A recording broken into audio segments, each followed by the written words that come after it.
Oh, this is me. This is totally me.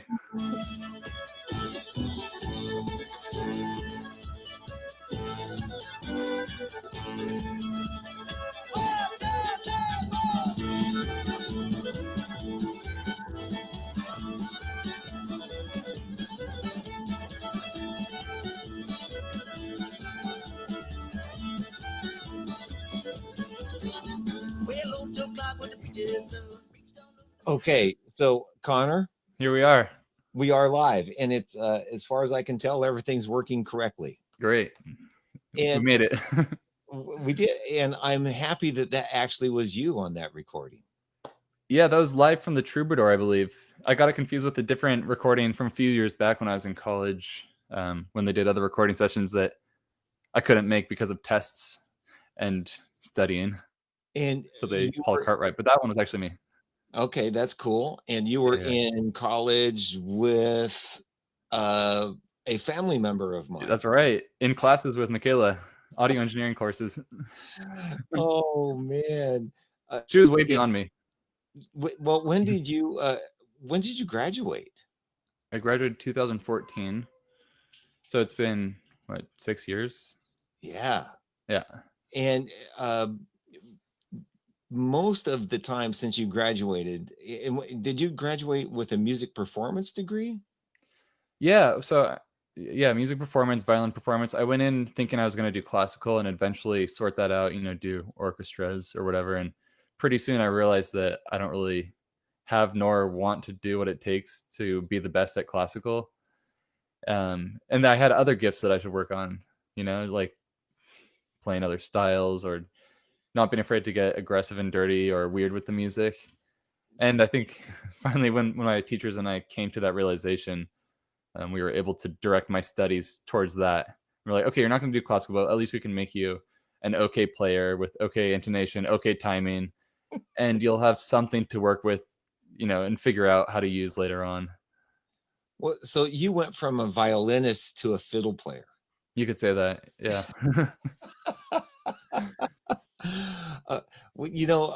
It's the last time I saw you was what, a year and a half? Not this year. Well, nothing happened this year, but was it 2 years ago? I had you do that St. Patrick's Day thing, and I called you and said, "Do you know, Irish music?" And you went, "What? You kidding me?" And the apparently hundreds of Irish folk tunes, so that's a long ways away from classical music. Yeah, and Irish music is sort of a conduit in between classical players and fiddle players, because you have to have good time, you have to have nice tone, you have to have good pitch to play Irish music. So it kind of melds the two, like the fiddle rhythms with classical technique. So I'll tell you my story with Irish music and stuff. When I was just starting, I found a CD at the library. I found like klezmer music, Irish music, Jimi Hendrix, and like Gene Autry or something like that. And the Irish, yeah, there's like a wide variety of music at the library. And I'd throw them on and listen to them and try to learn them. And Irish music got stuck in my head. So I would go on these long walks with my mom. She'd walk to the pier and back every day, and we'd go along. It's the most boring thing ever. But because it was so boring, the music would be in my head, and I'd be practicing Irish songs like 1, 2, 3, 1, 2, 3 the whole time during the walk. And that period was when I made the most improvement on the violin from all those long walks, just like obsessing over this Irish music. Okay, then when you join, how did you get that gig with Dustbowl Revival? Because it seems to be that in that ilk, that style of music a little bit. Yeah, a few things. I mean, Zach was looking for a whole laundry list of types of players, whether they did like jazz or country or blues or gospel, whatever. He was looking for a wide gamut of players. And at the time I was playing with a gypsy jazz group. And my last gig with the gypsy jazz group was opening for my first gig with Dustbowl at Cinema Bar in Culver City.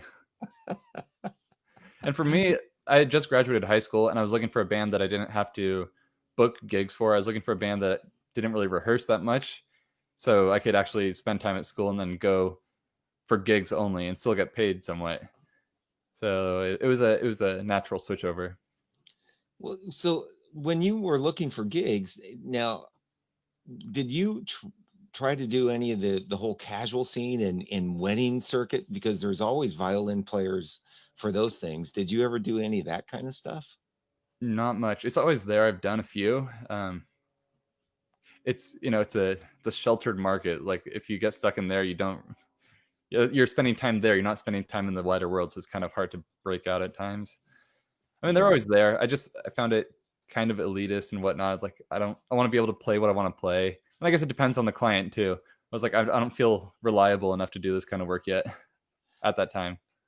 Yeah, well, and you have to have a tuxedo and, Yeah, and wear a bow tie and be which all prim and I've done proper. plenty of. I've done plenty of. It, do you do, I've noticed you do a, a few things on Facebook with your wife. Uh-huh. And do you play other instruments? Do you play a banjo? I see a banjo Have hanging a on the wall. banjo. What? Yeah. Yeah. Do you play all other instruments? Yeah. I mean, so my first instrument technically was guitar because my dad had guitars around the household, just like hanging on the wall.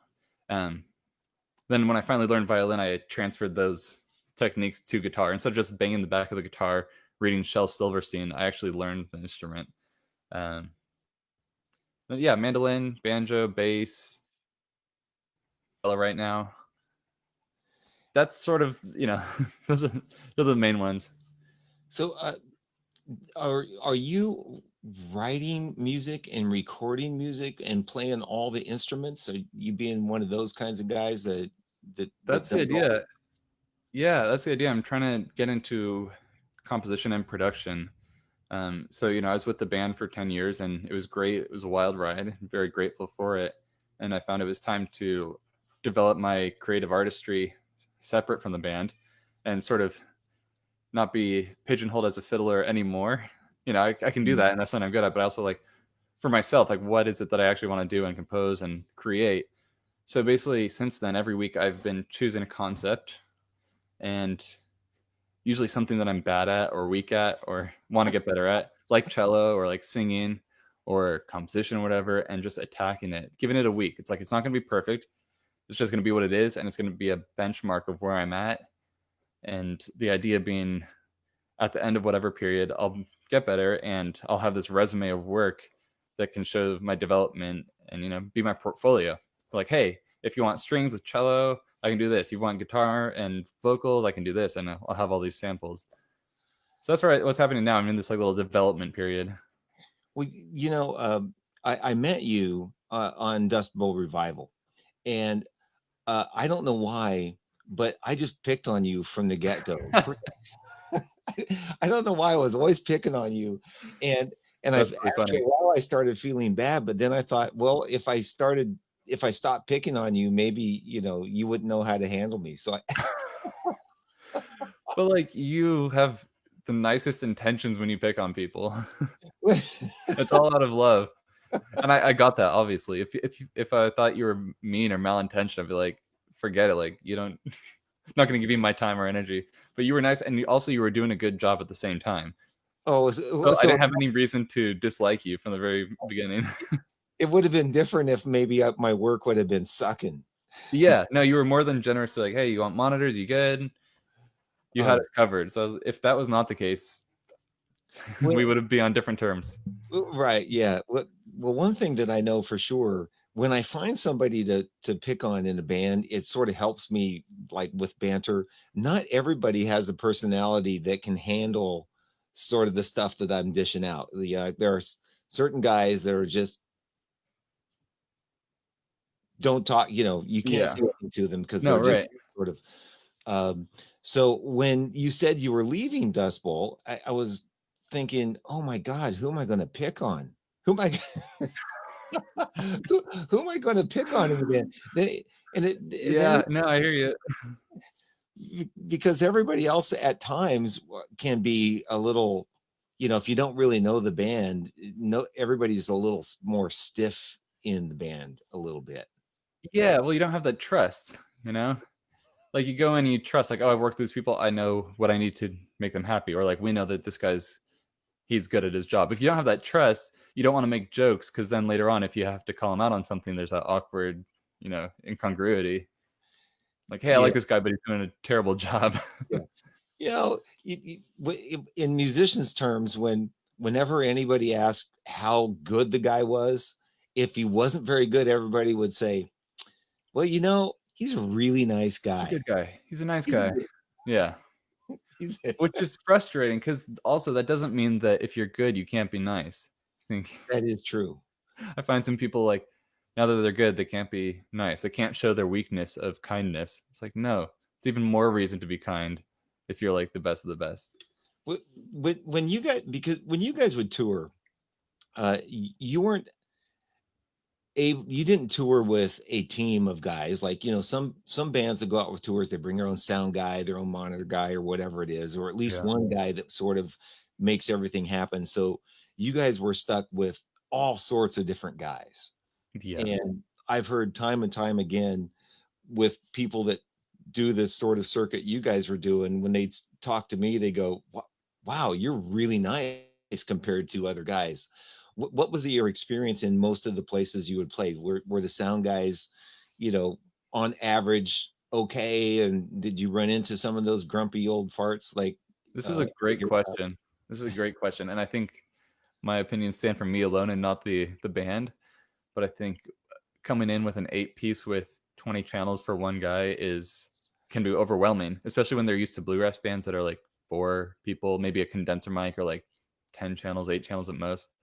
Plus, we were asking for 7 or Oh, hold up. 8 monitors because they want to do what we ask for, but like their venues are just not set up for that, and we were pushing them to the grindstone. And then you add personality on top of all that and attitude. It's like, good luck. So the sound guys might have started nice, but once you turn up the heat, I think it was understandable that a lot of them grew impatient or anxious. It's interesting because you guys were really specific and really looking for a specific sound and wanted things a certain way. And Zach, for example, his personality and the way he delivered his comments Mhm. were not condescending, but you had to really understand that's just how he is, and he's not mad at you necessarily, but he just, no, I don't like it. No, turn it up. No, make it less. No, give me, Yeah, and, sure. so I would imagine for most sound guys, when you come in with all of the different things and all of the different monitors and what you want in the different monitors and what you want for the sounds and all the different vocals, and then bringing in the specific microphones that you use, and it could be a challenge for guys. And I can see where by the time they got to Zach or to somebody else, they would be like, oh shit, man.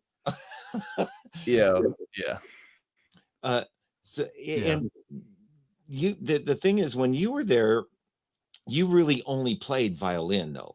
I mean, yeah. Guitar at the very end, but yeah, mostly just violin.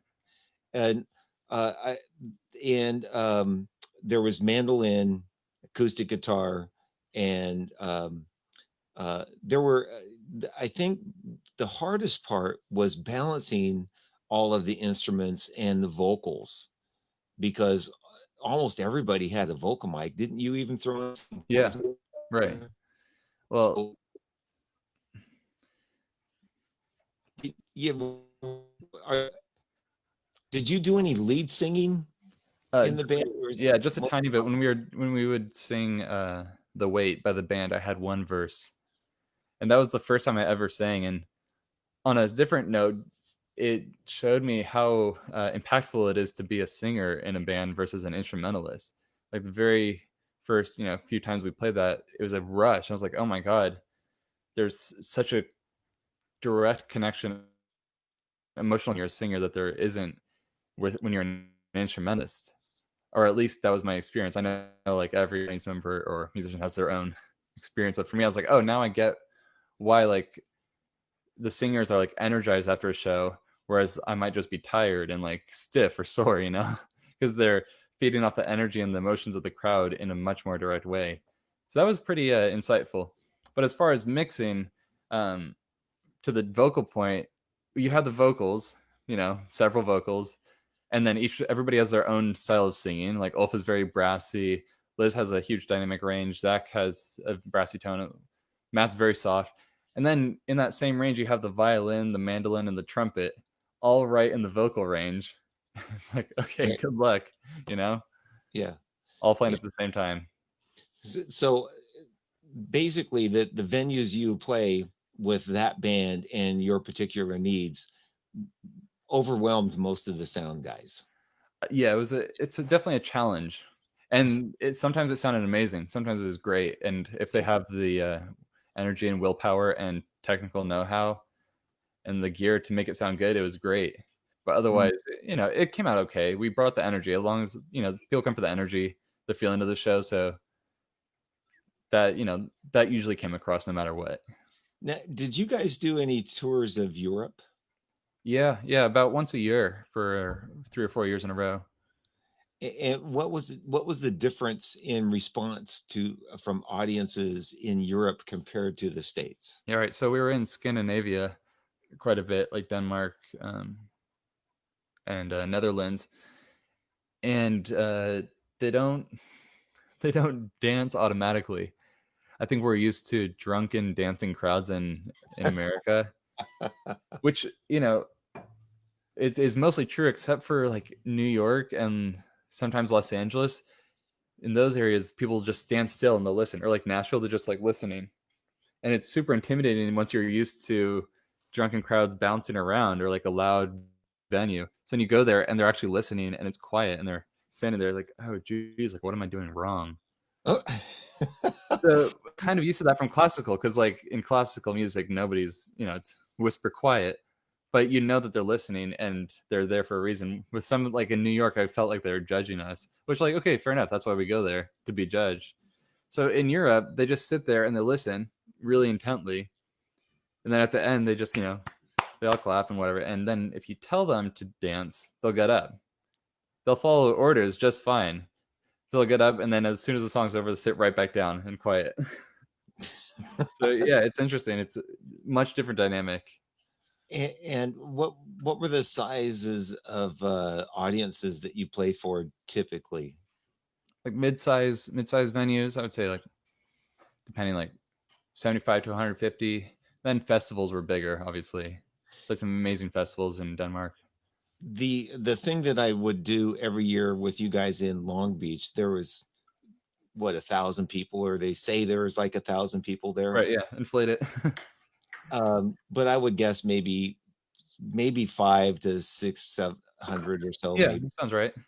And those people went nuts Yeah, I mean, the music was made for that. to jump around and Yeah, have fun. that was a great setting. And I want to play this because this is when I think of what a couple of the songs. This one is the one that always got everybody going. If you don't mind, Yeah, I let's want hear to it. play this because this is what we're talking about.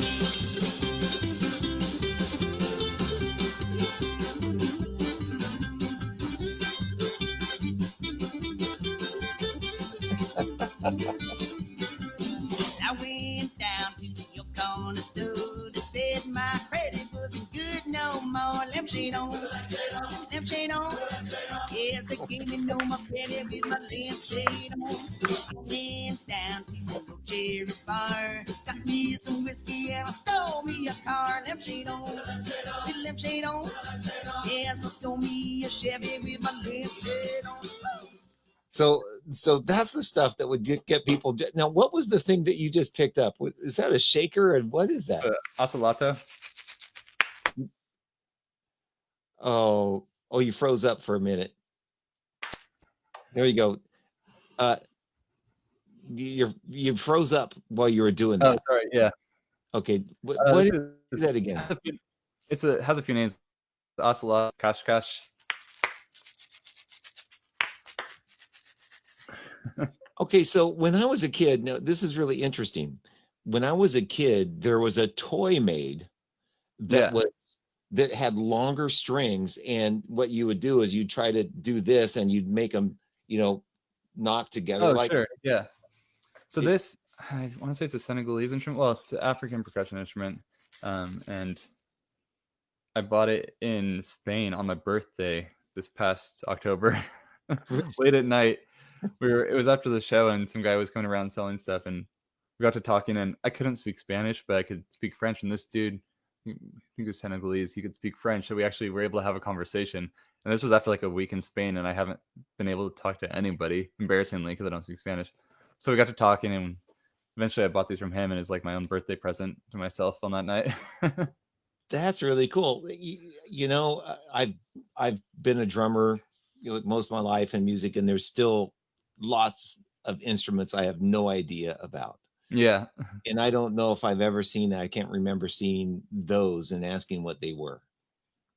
They're wild. I mean, people do all kinds of tricks, and they're so visual, so people like spin them around while you have two in both hands, and you do all kinds of tricks. They look like little helicopters that are creating this beat and shaker in front of your face. It's mesmerizing.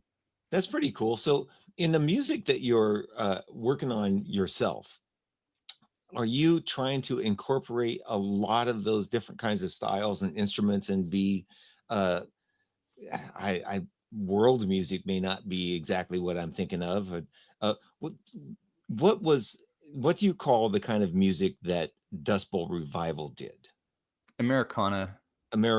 Yeah, I would say it's I mean, it's an amalgamation of various American genres that went into blues, and we kind of touched on some soul, if you want to call it, James Brown inspired horn stuff, and then a country, all kinds of stuff in there. Basically, like the whole gamut, spanning time and genres of American styles. So Americana is the best catch-all. So it kind of brings all of the folk music and maybe a little blues and R&B and country and bluegrass, all that stuff. Yeah, I mean, everybody in the band had all kinds of different tastes, and I think no matter the genre, whatever it was for the story of the song. And Zach's songwriting and story writing were sort of at the heart of the music, no matter what the genre was surrounding it. So with music that you're starting to put together, is it going to be similar to that? Is it similar to that? Or are you kind of pulling in all your different ideas and feels? Yeah, no, for now it's completely different. It's like all the things that I wasn't quite able to do in Dustbowl just by nature of ensemble or time or whatnot. So now I can do like, lush orchestral arrangements, or, I did a sampling beat where I just sampled stuff around my house, or used only reverse sounds. I recorded a whole bunch of stuff and reversed them, and that's all that the project was for that week. So it's like literally just like stretching anything that I wouldn't ever do normally.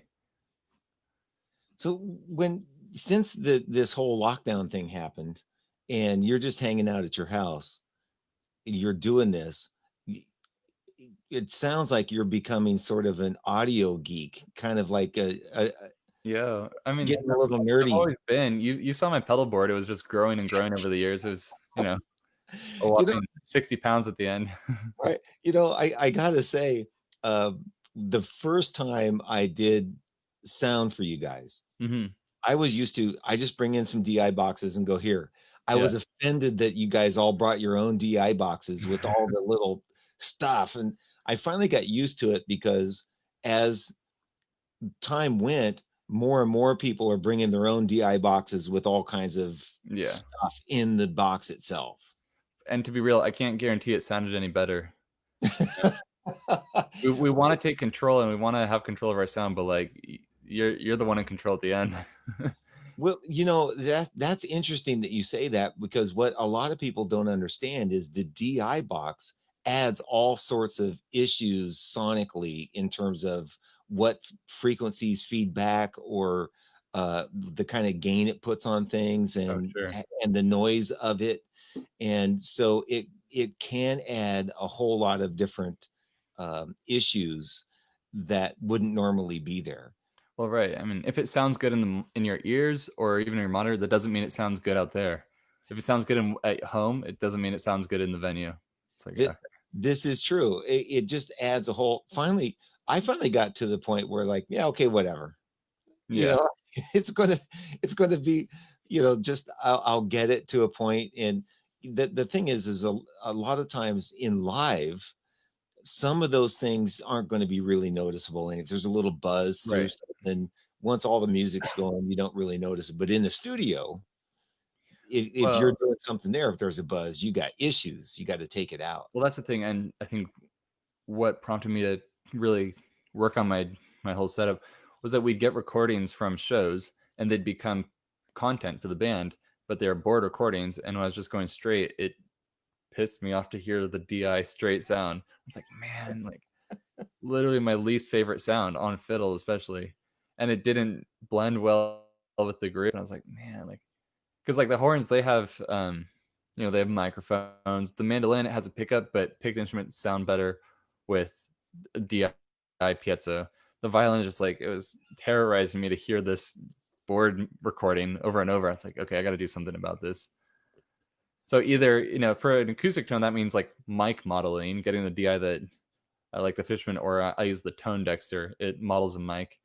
It sounds pretty good. I don't think it was fantastic just because of user error, but I think it was pretty close. Or you go like non-acoustic and just go weird with like octave, fuzz, wah-wah, delay, just make it strange. So the You were source sound doesn't really matter at that point. you were doing a lot of that towards Yeah. the end. Yeah. Do you prefer having a mic or a pickup going through a DI? Well, pickup. Otherwise, I tried a mic. I tried one of those DPAs, Mm-hmm. and I isolated the channel during a show. And listening back, it was a full band mix going through the DPA. So like, okay. Yeah. Yeah, those things are great, I think, for like a little string quartet. Yeah. There's nothing else going on. Yeah. And but for a full band on a live gig, Yeah. man, forget about getting a good solid mix, because every mic picks up everything else. I mean, the mix was good from that little mic. The mix was good, but that was supposed to be just violin. It's interesting doing live sound. Sometimes I would turn certain mics off and pull other mics up because of what was coming through them. That makes sense. Yeah. Yeah. So how did that change when you would listen back? That was definitely changing how you were playing in your setup then. And so is that different now when you go and play live? You approach everything differently. And also, what have you learned in terms of recording in your house and making tracks and that sort of thing? I guess the one thing that I learned from shows that definitely transfers to recording was the aggressiveness or intensity of playing. So like when I started playing with the band, we'd do like residencies at the Mint or wherever, and it'd be loud, or at Villains when Villains was open, and I would dig in so hard just to be heard. And I wasn't sure if to me it sounded like I wasn't coming out in the hall, but of course they probably had me up just fine. But I'd play harder and harder and like break strings and break bow hairs, which all looks cool, but it was also like really hard on my neck and my shoulders and stuff night after night. So I realized that my tone sounds better if I play lighter or softer, especially with the pickup. And I found that the same goes for recording, as a general rule. And softer allows you to turn up the mic, and you have a bigger dynamic. Tone is better. So that's sort of been a guiding rule, like try it softer when I'm recording. Then you can bump the hell out of that, and it becomes really textural. Right. Yeah. Well, I've noticed, especially from doing these live streams and everything, having a lower gain structure makes everything easier to deal with coming out the other end. Like on a live stream, if I'm doing a band live streaming, which I'm starting to do a little bit now, having, when you're looking at the digital, meters, it's green, then it hits yellow, then it hits red. Right. And sometimes when you're mixing things, to have it in the yellow, and occasionally, if it's almost clipping, sometimes you're okay with that doing live sound. and you may not get a lot of volume if it just stays in the green. Mhm. On the live stream, though, the minute it hits yellow, it starts to distort. Right, exactly. Yeah. You've got to bring the gain way down. Yeah. So are you learning those kinds of things because of the live? Are you live streaming those things, or are you No, making? this is all me practicing, engineering and mixing and then uploading it. I love engineering and mixing. I love the mix of the technical aspects and the artistic. And I love to I love to read up and, listen and learn and whatever, and then just do whatever works in the moment, because it really comes down to just get it out there, do what you do, and then it'll at least reflect my artistry. Okay. Yeah. What's your setup then? What are you using at your home? What Pro Tools, Logic? What kind of mic? I'm using Reaper. Really? I messed around with Logic. Yeah. I think it was because when I was on my laptop and traveling, it was easy, cheap, and easy on the computer, easy on the CPU. And I'm super quick on it. It's tremendous functionality. So I've just gotten used to that. And I'm really quick, got all my shortcuts and whatever, routing. So going into Logic, it was it's so easy, so logical, but also so confusing because I was used to the ugly technicalities of Reaper. So now I'm just sticking with Reaper because I'm quicker on it. But I should learn it to be professional, obviously. Yeah, we all you need to do is make WAV files, right? And then you can send WAV files. Yeah, exactly. And are you doing full orchestra sort of sounding things where you're playing all, stacking violins and everything? Do you have a cello and a viola and all that stuff? Yeah, I got a cello about a year ago. Cello, flute, all these instruments that I've picked up over the years because I had the urge, and now I finally have the time to practice them and develop, and it's actually working. I'm getting a little bit better. Now I've seen a lute. I'm picturing it. Do you have one? Flute, not lute. Flute. Oh, flute. Yeah. I thought you said a lute. I have mandolin. Close, Well, pick a little mandolin for me. Yeah, I'll be right back. I need to grab it.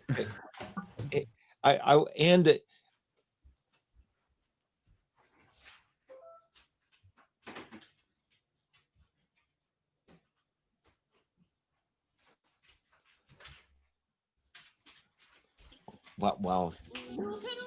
Yeah, I'm back. Okay.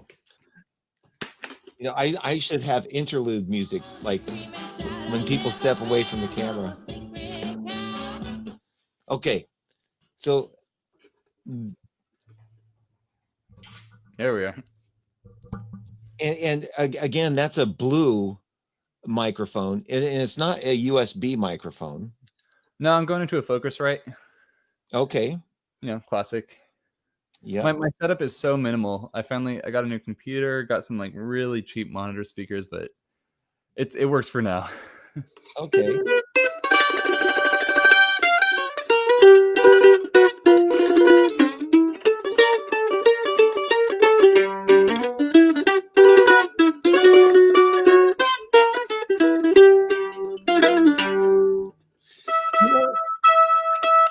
Too many strings. I'd never heard you play a mandolin. I've only heard you play fiddle.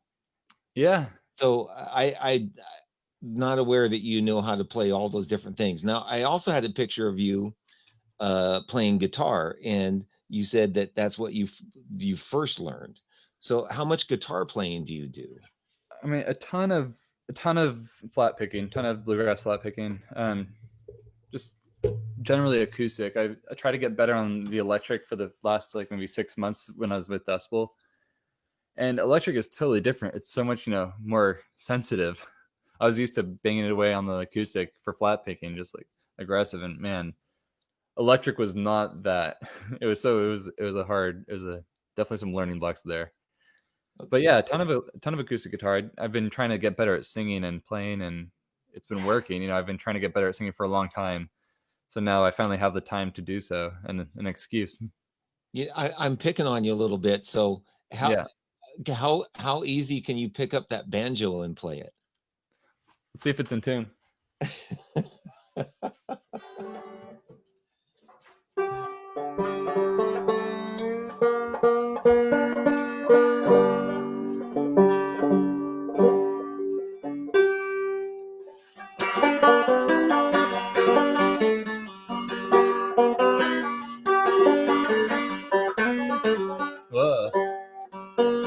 Yeah, not in tune. Get in there.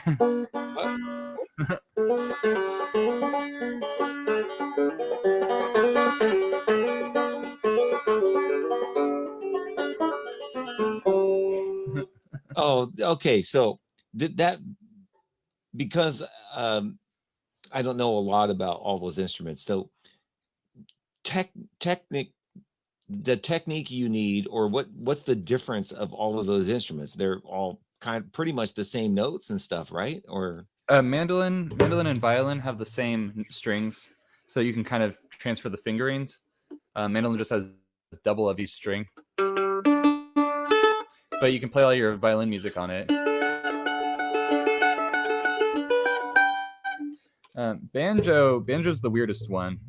You know, knowing guitar helps, but the chords are totally different. The finger style, the picking hand is totally different. So I do sort of a fake version of banjo. I can do like some playing, but I'm nowhere close to like, actual banjo playing. They're so specific with their rolls that I've never really gone into that yet. But it's a weird, illogical. It's kind of like the flute. It's kind of backwards in some places, Yeah. So what are you doing with flute?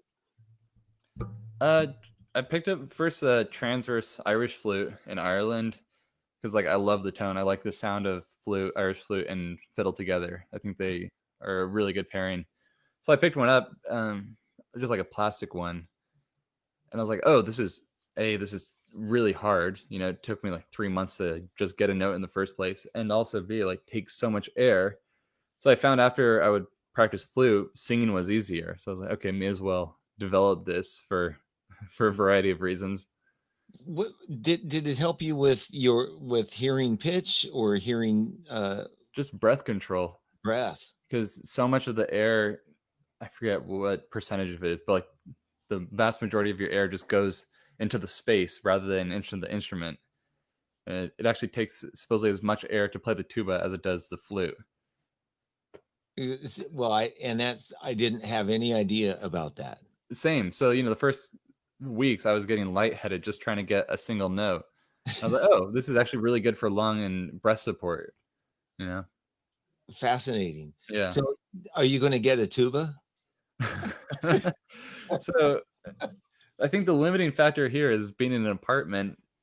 I would have an acoustic bass otherwise, but I don't. So now I have, I finally got an electric. You have an electric bass? Dan Electro, classic. Okay, so I'm starting to picture you as a Jacob Collier kind of guy. That's the idea. You're sitting there doing all the stuff and making all the records, and you're making your own little videos. And are you experimenting with video the way he does?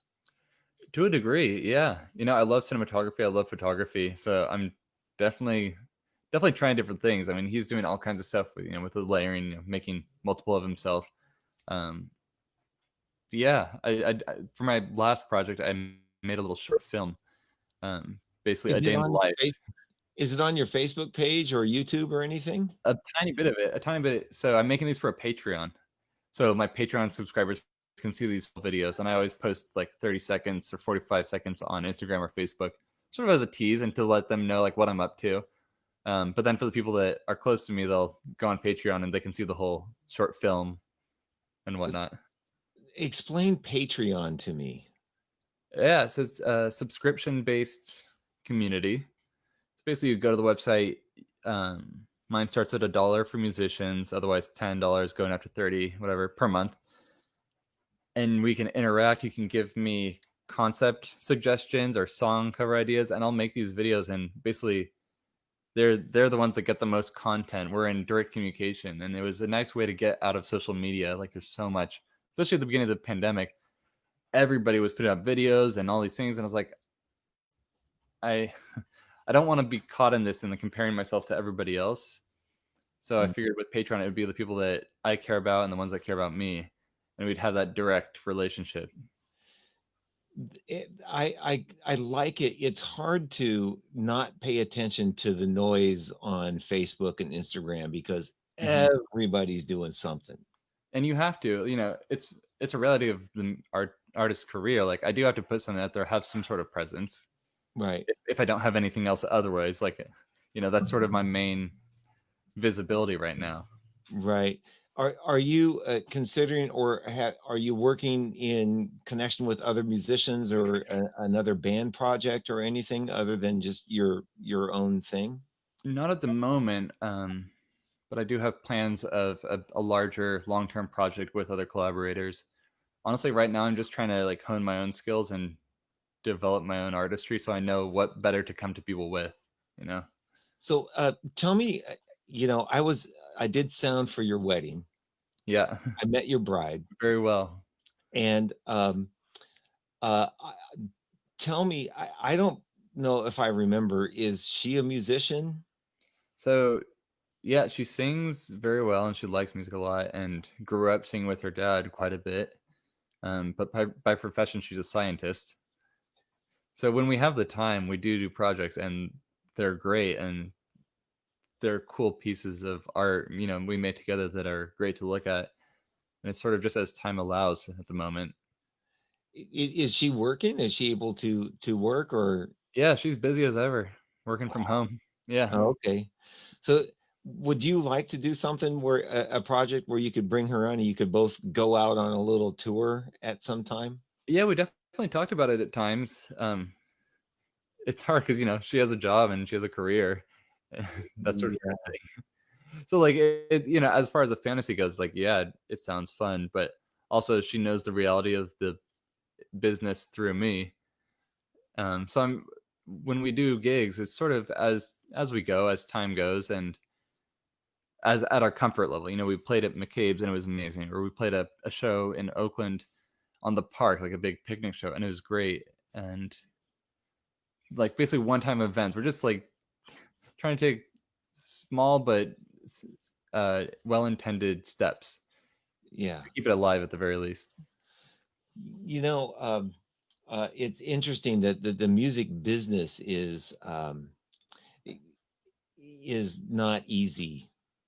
No. And um, for some reason, it feels when I think about you and your association with Dust Bowl and the kind of music you're doing, your that aspect of the music business comes up quickly in that world because uh, are there a lot of places to play or perform? You gotta really kind of hustle to get that music to play and perform am I Yeah. wrong or? No, you're right. And I think a key factor of Dust Bowl survival in the first 3 or 4 years was just hustling, playing 3 or 4 times a week in the greater LA area. So you do like Santa Ana, Claremont, Santa Monica, San Luis Obispo, maybe, or something. Like you just get all around week after week after week and just play, play, play. Um, yeah, just like riddle the calendar with gigs as much as you can. And you can only do that for so long before it's inefficient. And, for me, it took time away from development. We always had to gig because we were reliant on it. We're like, okay, fine, but also like we've been playing the same songs the same way for a couple of years now, so we need to address that, Mm, prioritize that. So it definitely becomes a balancing act, but for sure, a lot of hustling is involved. I mean, there's so many ways to do it. Some people hire a manager and agent from the very get go, and are fine, and it's a lot more calculated. I guess Dust Bowl style was out there and hit it, and which kind of made sense for them. Is a lot more organic that way, and the music developed along with it. mhm. And so what you're thinking though in terms of your development is just sort of the way you're doing it and uh, are you going to put out some music that can be purchased on iTunes and that sort of thing and played on Spotify and all that?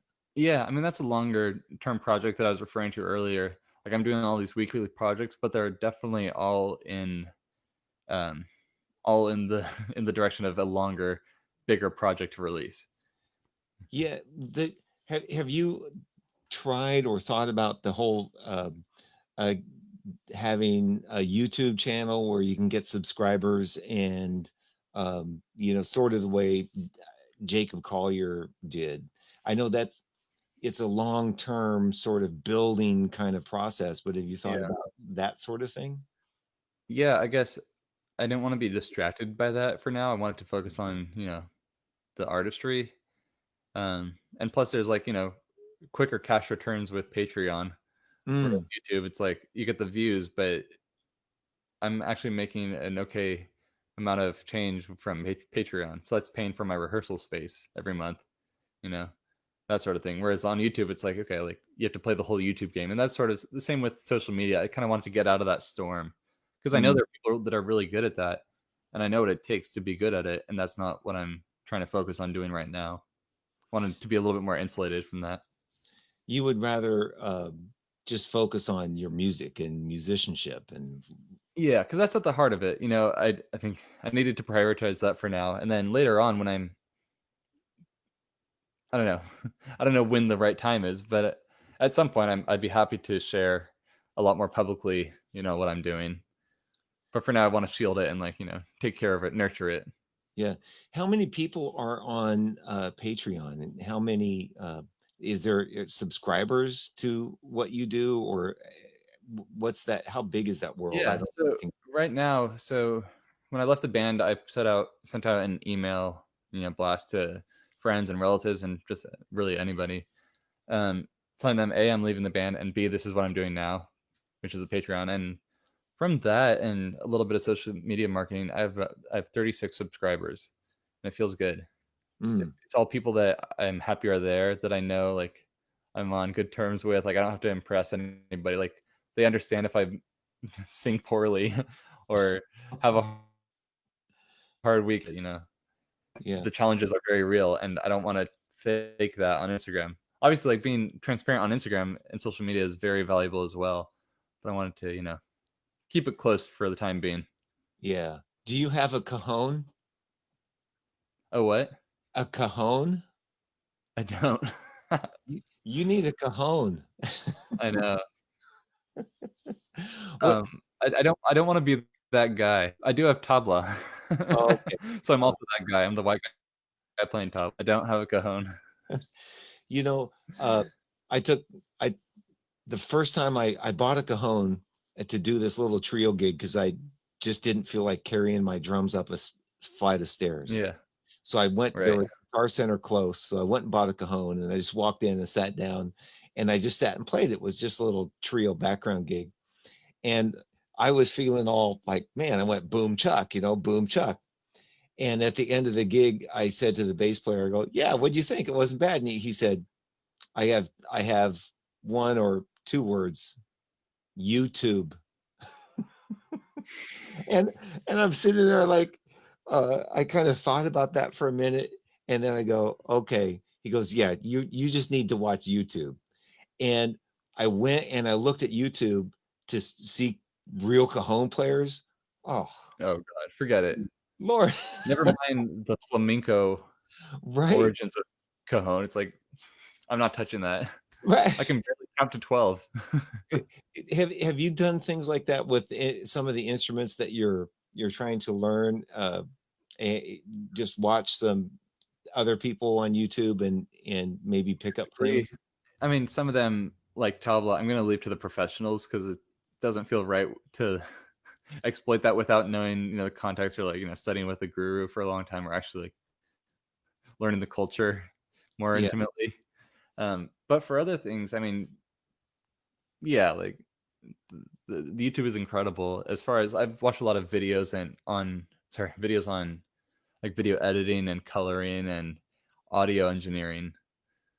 As far as the actual instruments, I've kind of stayed away from that, but I could stand to learn some stuff. Mm. What have you learned about video and stuff about all of this? Because that's the issue. I'm learning that most of the stuff I do, I'm just using iPhones for the cameras, and Mm, they work okay. But are you stepping up your videos? What are you using yeah, for a camera? I have a Canon with EOS RP. So I've done photography for a long time, and a couple of years ago, my friend Tira, who's actually just releasing an EP this weekend, asked me to make a music video for her, and we've only ever done photographs together. I was like, okay, like if she trusts that I can do it, I'll trust that I can do it, and it came out very well. And I fell in love with editing. I realized like one frame over to left or right makes a huge difference. I love that, so I got into video editing. I think what I've been doing recently is exercising that skill more so, obviously. So yeah, Final Cut Pro, just diving in, and then it's a whole nother world. Just as audio engineering is its own scene. Now, like I'm in the video editing scene on YouTube. A whole tutorial like how to get the Joker look or the color grading look. It's very very deep. What I spent 2 hours the other night just trying to figure out how to make an overlay and a lower third. Yeah. And without buying Photoshop or Illustrator or some stupid thing, and forget it. Just the learning curve alone. I mean, iMovie is pretty good. iMovie is a good program. And are you able to make what's the difference between Final Cut and iMovie? Final Cut is a lot deeper.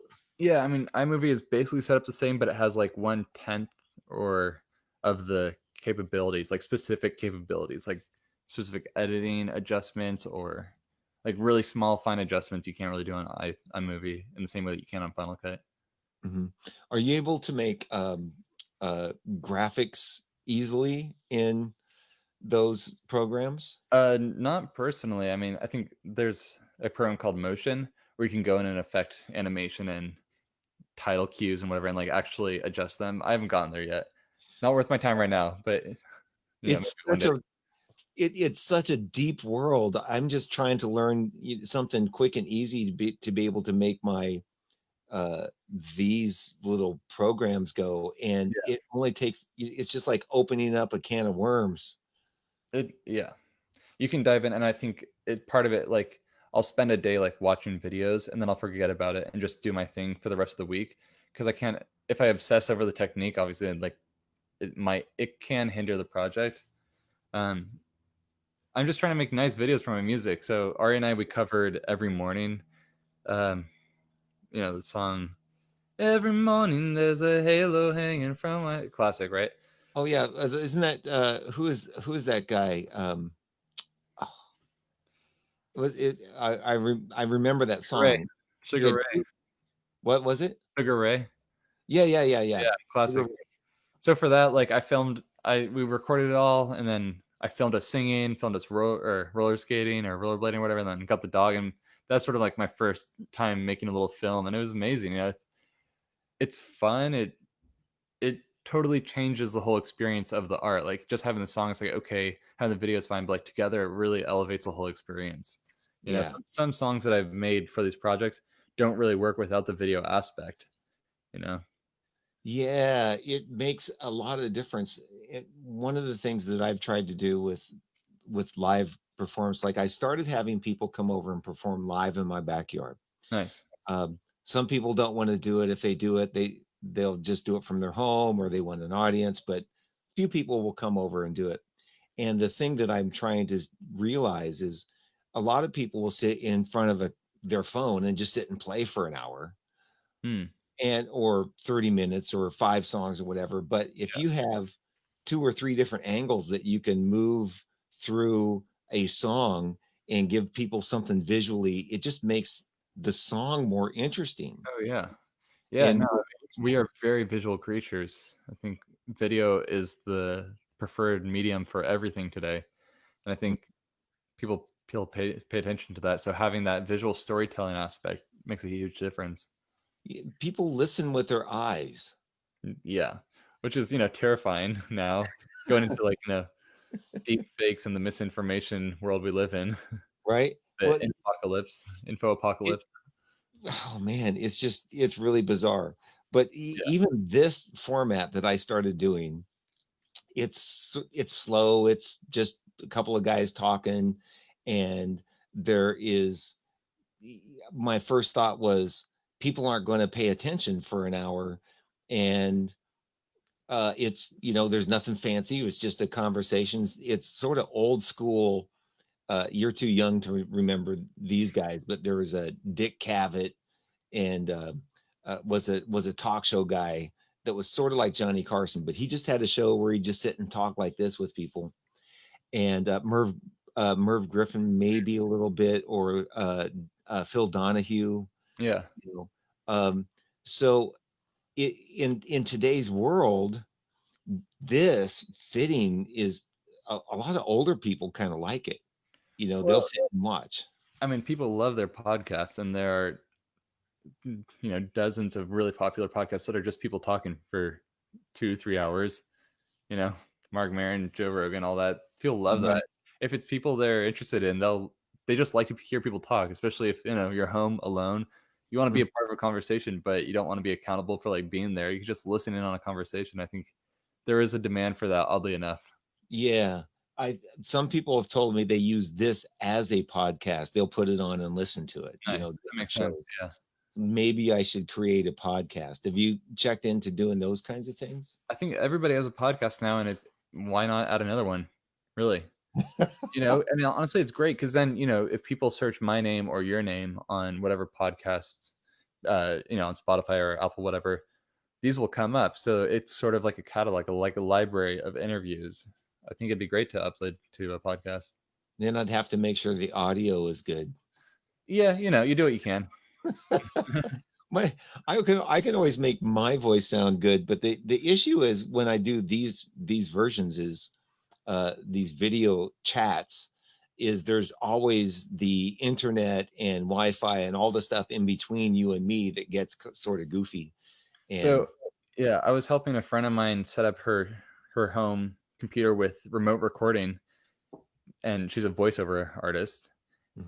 And they need high quality 24-bit whatever 44.1 44.8 audio to be sent, which you can't get through Zoom or any of the other ones. Right. So you use Source Connect and then Source Live and all this, and then they need to send the teleprompter with all the words and the video screen. It's like a whole different world when you actually need it to be good.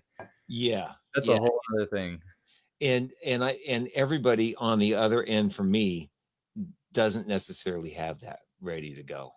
No, and that's the thing. So like these shows are reaching out to artists to set this all up. It's like they're not engineers, they're not technical wizards, they're artists, and this is not what they're good at. But it's becoming a means to entry, like a barrier to entry. You only get the gigs if you have this program, this setup, and this internet connection. That's right. So, and there was, I forget what the show was, but one of the clients, they hired somebody to set up a computer, microphone, and a wired connection, their own like modem, all that in my friend's house, and then they just recorded on that. They brought the entire setup, including the display, computer, all that. I was like, okay, that's sort of simple, why rely on the artist to do the technical stuff? Just hire somebody. Right. Yeah. I'm trying to get people to call me and just have me come over and do it at their house so they don't have to spend the money. I tested negative for coronavirus, so but that was last week. Well, exactly. When it takes a couple days, it's like, how do you know you haven't been exposed in the meantime? I know, it's just so weird. You almost have to go weekly. You do, and honestly, it's just best to assume that you have it, to be real. Yeah, and always just put a mask on. Yeah, not for my own. That's the thing that I think the disconnect is they think that they're not afraid, so I won't wear a mask because I'm not worried about getting it. But that's not the point of the mask. Yeah, God forbid you should show the kindness and the weakness. You're weak if you wear a mask, right? Yeah, and it's just the thought of the mask is just to show some courtesy for others in case you might contaminate them, or it even helps hinder the just a common cold or common flu or anything. No, and I think it really does come down to the fact that people view courtesy as a weakness. Yeah, it's dumb, man. It's terrifying. Yeah. Yeah. Pretty soon everybody's just going to go, whatever, and just which half of the country is already doing that. They're just like, yeah, Well, whatever. We cool. decided we got bored with it. We're bored. Honestly, Yeah, I'm just going to shelter. I'm just going to put a big wall around my house. And I'll be fine, right? Yeah, I'll be fine. Oh man. All right. Well, Connor, thank you. We did a nice little hour here. Solid. And what's always amazes me every time I get to an hour and I wrap people up, I'm like, it's been an hour, and it really seems to go by quickly. That was great. Yeah, I was like ready to go another. Let's do it. So I'm going to play us out. Is there something from Dustbowl that would be good to play that with you playing? Yeah, from the newest record, which is Is It You? Yeah, Is It You? Is It Me? Okay. What is it called again? The song Ghost is really cool. Okay, I will play that, and I'll take us out with Ghost. And thank you for joining me on my In the Green Room show and hanging out for an hour. And I'll catch up with you and try to talk you into playing one of your videos on my show. Let's do it. Yeah, I'd be happy to. And thank you for having me. It's great to catch up. And so we'll do it again, and I'll have you play some fiddle music or something. Sure. Yeah, we'll make some noise. All right. Okay. Here we go with Ghost with Dustbowl Revival.